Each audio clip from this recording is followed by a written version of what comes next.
sanoat loyihalari orqali doimiy ish o'rinlarini ko'paytirish bo'yicha keyingi yil hududlarda korxonalar hisobidan 52 milliard dollarlik sanoat mahsulotlari ishlab chiqarishni reja qilganmiz. Bu yil 44 milliard. Hokimlar Qudratov, Vahobov, Xolmurodov, Yunusov, Akbarjonov, Azizov bilan kelasi yil mahalliy sanoat tarmoqlarida 22 milliard dollarlik 3,5 mingta loyihani ishga tushirib, 130 ming doimiy ish o'rinlarini tashkil qilishga mas'ul va javobgar. G'ijduvon tajribasi joylarda natija berdi. Hozirda 400 ta mahalla mebelchilik, hunarmandchilik va tikuvchilikka ixtisoslashgan.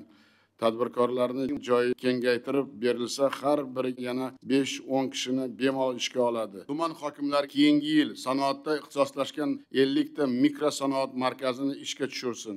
Banklar bilan kamida 800 milliard so'mlik 1,5 ming kichik sanoat loyihasini amalga oshirib, 10 ming odamni ishli qilsin. Qo'chqorov bu markazlarning infratuzilmasi uchun 200 milliard so'm ajratsin.